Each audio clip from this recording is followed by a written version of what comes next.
State and local responses to climate change, next on International Focus. The Institute of World Affairs at UWM and Milwaukee Public Television present International Focus, a global magazine linking Wisconsin and the world. Welcome to International Focus. I'm Robert Ricigliano, Director of the Institute of World Affairs at UWM. As a sense of urgency about global climate change heightens, many people feel frustrated by a lack of leadership from Washington, despite increasing congressional debate on the subject and somewhat greener than usual rhetoric in the President's recent State of the Union address. A growing number of state and local governments are moving forward with their own plans. To help us explore two State House responses to greenhouse gases, we are very pleased to be joined by two senior policymakers. Jonh Garamendi is serving his first term as Lieutenant Governor of California. His 32-year public service career includes positions as a California state legislator, the first elected insurance commissioner, and Deputy Secretary of the U.S. Department of the Interior, where he worked with Al Gore to prepare the American agenda for the Kyoto Conference on Climate Change.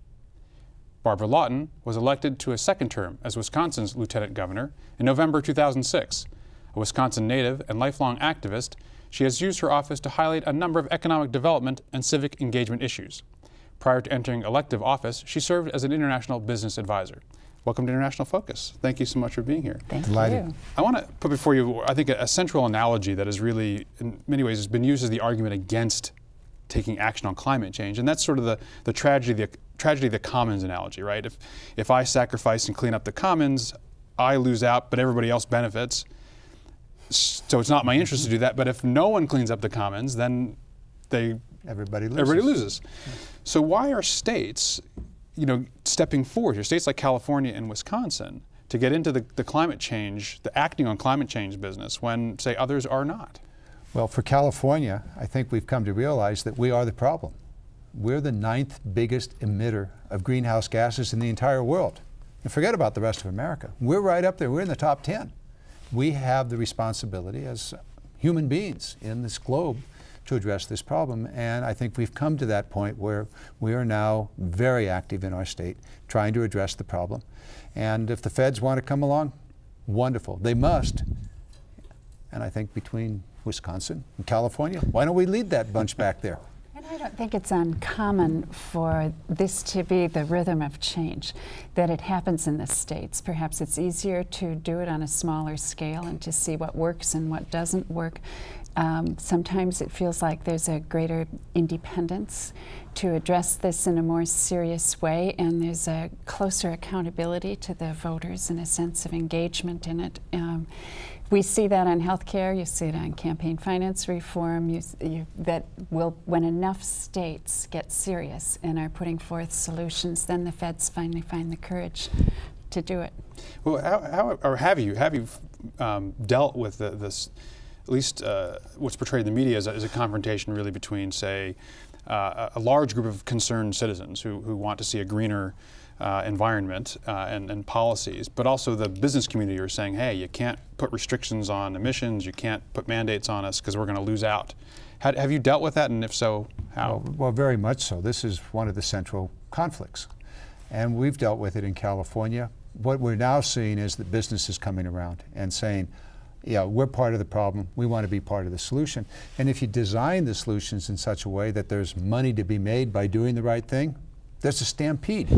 The business community is interested in making money. So the cap and trade notions and financial incentives of all kinds, tax incentives, other kinds of incentives, brings business along. And as long as there's money to be made, they're there. And we have the potential of creating entirely new industries, new jobs, new opportunities, new profit.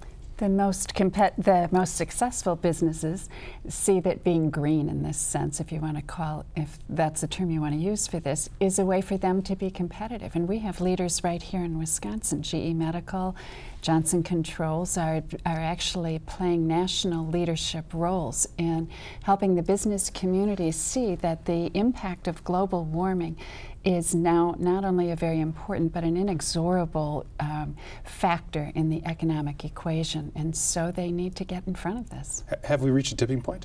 I mean, have we reached a point where it's an easier sell to sort of sell these policies and sell these changes? I think so. I mean, I think we're a little bit slow in coming to that point, but certainly the tipping point has been passed in Europe, and we can see what kind of economic infrastructure it's driving in terms of the caps and trades. I don't think there's any doubt about it.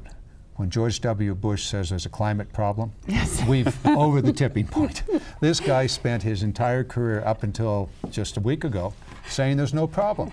You know, the three monkeys in the tree, see no evil, hear no evil, and speak no evil. Well, he didn't. He got the message. And so, yeah, we're there. Politically, yes. We're there. And that's good. That's good. Will we get good legislation? Well, I think the states will create good legislation. Well, obviously, two people who have dealt with the political landscape well to be where you are. So what accounts for this? What goes into creating this tipping point? I think general awareness, education over the years. Al Gore and the Inconvenient Truth book and movie, I think really caused that moment to occur this year. This issue is not new, certainly not to him. He's been at it since the 80s, or actually the 70s. So, and many other people have also been at it. But finally, we're there. I think Europe, you mentioned Europe. Yes, and I think that we've seen, they see certain signs of this in California. We see it around us in different ways. We've read about it in different places, but now someone, especially with Al Gore, in a very compelling way, has done an inventory. And when you start to add it up, and these devastating facts amass, and they just kind of adhere, one more added to it, and we realize that we can't turn away, and that it is an economic factor, and as he pointed out, this is a moral or an ethical obligation if we are going to have any sort of a legacy to leave our children. I mean, it's that urgent. And what are let's look at the impacts. And I think people are generally thinking, yes, it's warmer in December in Wisconsin than it should be. Is that the impact, or we have more severe storms? What are the different impacts? I mean, people they see the everyday environmental impacts, but what are the broader impacts of this? Well, I can speak to California and perhaps beyond. Let me start with beyond. Your insurance policies on your home you're going to see those costs go up. The insurance companies around the world are suddenly saying, oh my goodness, and they're raising their rates in anticipation of more severe events, which Al Gore talked about, which all of us, and I was insurance commissioner for 8 years back in Washington in between, but we're seeing that economic impact. We're also seeing businesses saying, we can make some money here. We can make money by providing alternate energy, by providing solar photovoltaic and wind and so forth.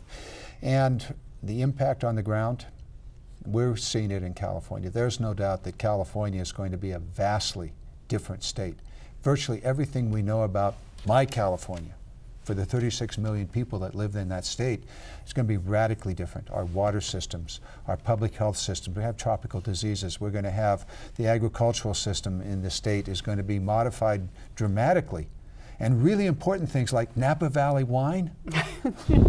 We're talking about warm summers and falls in Napa Valley are going to screw up the wine industry. So we're down to some things that are really important impacts. But as you pointed out, we're beginning to see that the issue of energy independence, which became very visible to us as gas prices shot up, especially post-Katrina, is the flip side of the coin of global warming, that these are absolutely inextricable issues that we have to address. And so we look at it as, if we're going to be successful at this in bringing down our emissions, our carbon emissions, and cleaning up our act and conserving better and finding renewable energy sources, this also presents for us tremendous opportunities for a different sort of growth in our economy.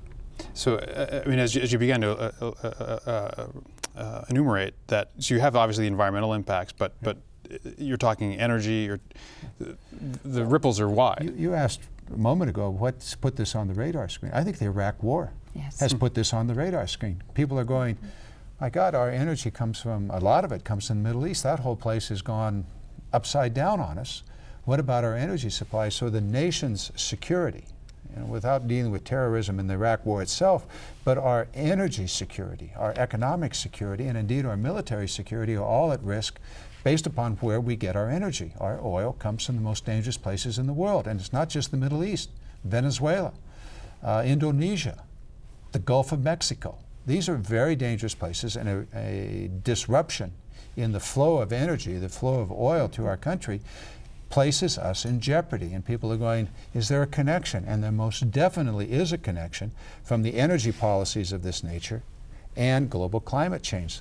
So these two things are coming together at this moment, giving those of us that are in political life an opportunity to push solutions. And we have important data that will help us push those solutions forward. In Wisconsin, 89% of our energy consumption comes from fossil fuels, only 4.5% from renewable energy. So we've set goals, and we're going to be very aggressive about moving this state into a different realm. We've got a couple minutes before our break, but I want to sort of turn into that now. So what are we doing about this? What are the things that you're doing in California that we're doing in Wisconsin that are helping to deal with the problem? Well, you just mentioned a couple of them, Barbara. Energy independence means you have to develop alternate energy systems. Hopefully we'll develop those systems that are renewable. Solar, photovoltaic, wind, biomass energy, biofuels of all kinds, methane. All of these things are out there in the future, and the biggest of all is conservation. All of these things put together will deliver to us a greater level of energy independence. As we move towards energy independence, we not only deal with the international situation of war and peace and all that goes with that, but we'll also be able to deal with climate change. So we need to put in place the policies that push us and pull us towards these new sources of energy.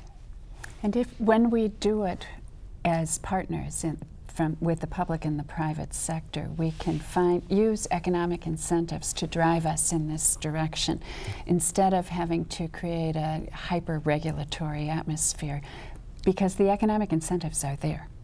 Well, we're a minute or so before our break, but let's talk about so what are some of those measures? What are some of those pieces of legislation, those incentives? You mentioned the push and the pull. What are some examples of those? Well, let's start with the big one, which would be a cap and trade, carbon trading. You put a cap on that we're going to have a 1990 level, and above that we will trade emissions so that there's an economic incentive, a financial marketplace that will bring down the total emission of greenhouse gases. A very, very powerful program, properly implemented. Now you do it improperly, and Europe has had a lot of experience with this because they actually adopted the Kyoto protocols and set in place a cap and trade. They're constantly improving. We had to go to Europe, import their best programs. So we don't start with zero, we start with the best that's available throughout the world. That's one thing. Tax credits for solar, wind, biomass, and a lot of money going into research. I'm gonna pause this right there, John and Barbara. We'll pick this up after our break, the most important part of the show. We'll be back in just a moment here on International Focus. The Institute of World Affairs presents our community with a range of public programs relating to global issues, U.S. foreign policy, and the world economy. For more information about the Institute of World Affairs, call 414-229-3220 or visit our website at www.iwa.uwm.edu.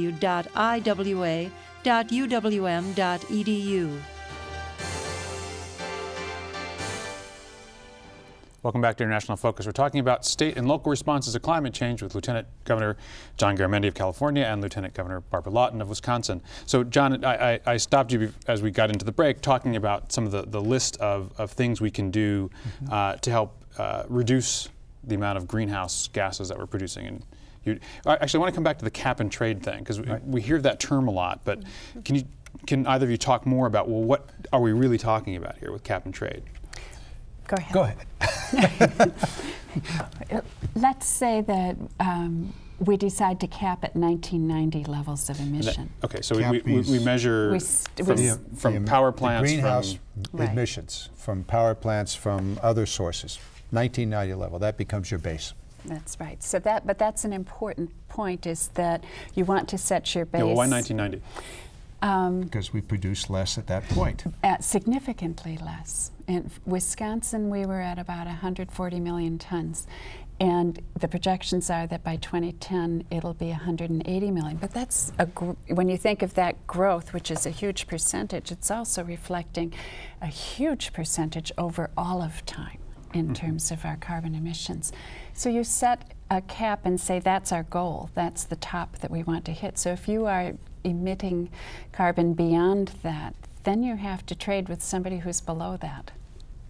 And you may have a power company that wants to move from coal to natural gas, or put in some sort of scrubber that would reduce the emissions. They make that investment. They then get a credit. Somebody else might not want to do that investment, and they would have to buy, or they would buy that credit from the company that made the investment. Overall, we've seen a reduction. You've got this financial model in place so that it becomes beneficial to some company to make the investment, and for another company that cannot, for whatever reason, would then buy it. And it's a market-driven model with the right kinds of incentives built in. And in Wisconsin, interestingly, at the end of 1999, a bipartisan led legislation passed, and it was signed in 2000, to create a voluntary registry, so that we have, not enough, we have a paltry 14 state companies that have registered and so have monitored their emissions starting with the 1990, so that they have a documented record of where they have been in this time period. In California, the most recently passed legislation, which we call AB 32, there's been a lot of discussion around the nation about that. It will set in place a cap and trade, and companies are looking at this and they're saying, oh, there's going to be a cap and trade. So now there's a rush to register so that they are on the books with where they are at this moment. Some companies have been on the books for a long, long time as to what they were doing in 1990, 95, 2000, and so forth, so that they then have a base from which they can then profit as they continue to reduce, or maybe they won't reduce further and they'll buy from somebody else. That's the essence of it. But what we need to do as policymakers is to make sure that we're using the very best system. And I'd reach out to Europe. In fact, we're doing it in California, reaching out, bringing those folks that know how it was done in a model that's been improved over the last, well, decade. In the governor's State of the State address this week, he announced both a new governor's office for energy independence and a governor's task force for global warming, the two sides of the coin. And on that task force, there will be people from government and from the private sector and from the university and environmentalists coming together to help us, as California has already done, create that kind of a roadmap for Wisconsin, setting goals that we agree will aggressively move us forward and bring progress. Another piece of the puzzle beyond cap and trade are the financial incentives that you can set in place to encourage individuals. For example, you want to put in solar, you want to put in wind, you want to put biomass in. You can do tax credits, which we've done in California, and the federal government actually has had over time these programs. The key here is to make sure they're long-term. If you're going to do any kind of financial incentive in the marketplace, make it for at least a decade. I'd recommend 2 decades, so that the financial modeling upon which people will depend to make an investment has that longevity. And that's a very, very important element. And frankly, we've missed the boat on this thing for the last 30 years, where we've started, stopped, start, stop, and the result is it never gets going. That's another piece of it. And the remaining piece is your research.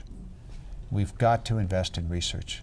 We actually, the utility companies in America spend less than 0.1% of their revenues on research on how to conserve, how to move to alternate fuels. That's less money than the dog food companies spend on researching dog food.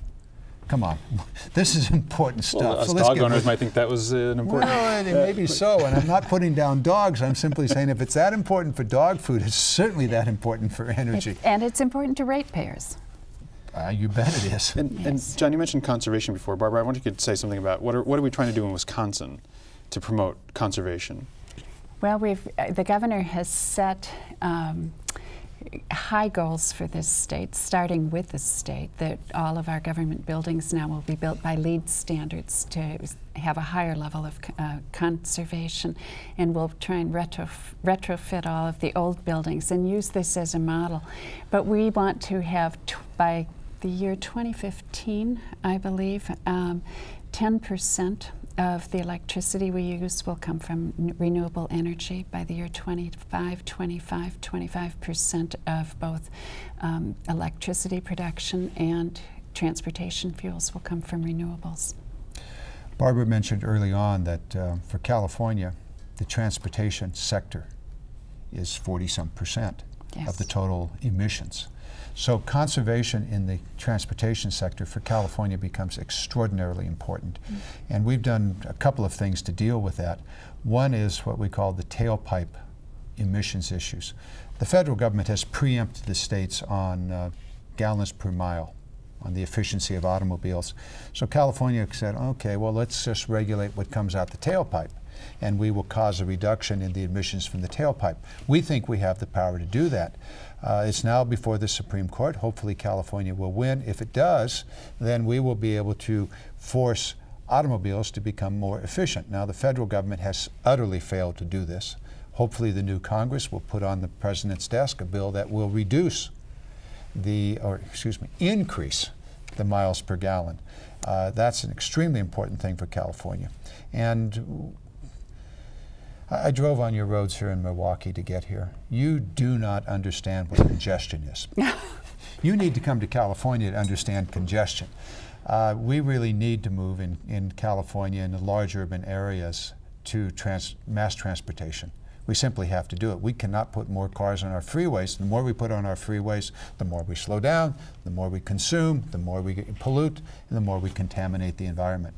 So conservation in California is also public mass transportation. And we must go in the same direction. I mean, we may be only 1/6 the population, but it is important, and we are continuing to explore ways that we can conserve with transportation, especially this corridor in the southeastern Wisconsin. Although we've been working at our emissions and we've been cleaning it up. John, you mentioned the federal government on emissions energy. You made some other references to that. Just what kind of, from the state perspective, what kind of action do you want and do you not want at the federal level to help you? Good question. The federal government ought to lead. It makes it easier for all of us. We then operate in unison. We'll have much more impact. Keeping in mind that America is the problem.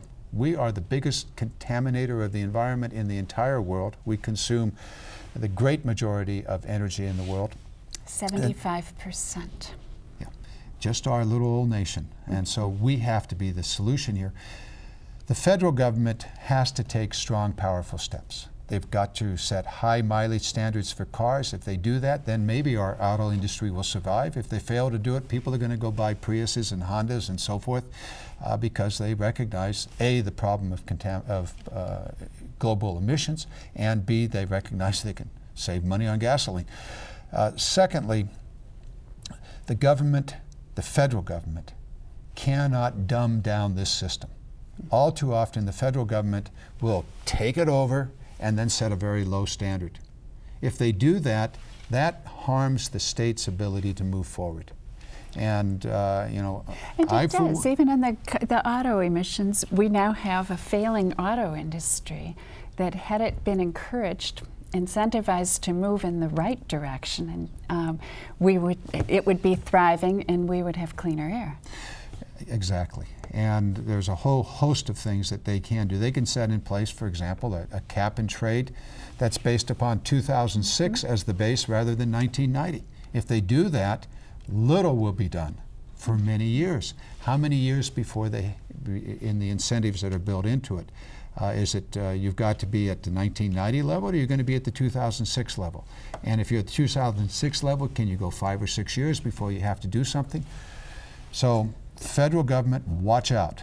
I want to bring us to, we've got about a couple minutes left, and I want to address, well, what is it that we can do now as citizens who are either trying to support the kind of policies you're talking about or the kind of changes you're talking about? What is it that the consumer can do? I sat down in my hotel room when I arrived here earlier, and I looked at the light on the desk, and it was a fluorescent bulb. And I'm going, you got it right here. That's right. If all of us went to our homes and we replaced all the incandescent bulbs with fluorescent, the effect would be extraordinary. I don't forget the exact number. I do too. I used to have it on the tip of my tongue. But we should remember this number because it's huge. It's a huge amount of energy that comes from an incandescent, consumed in incandescent all of bulb. us, I used to have the number, but if we had only changed 5 light bulbs, we could have a significant, I mean, like a 10% impact on our energy usage.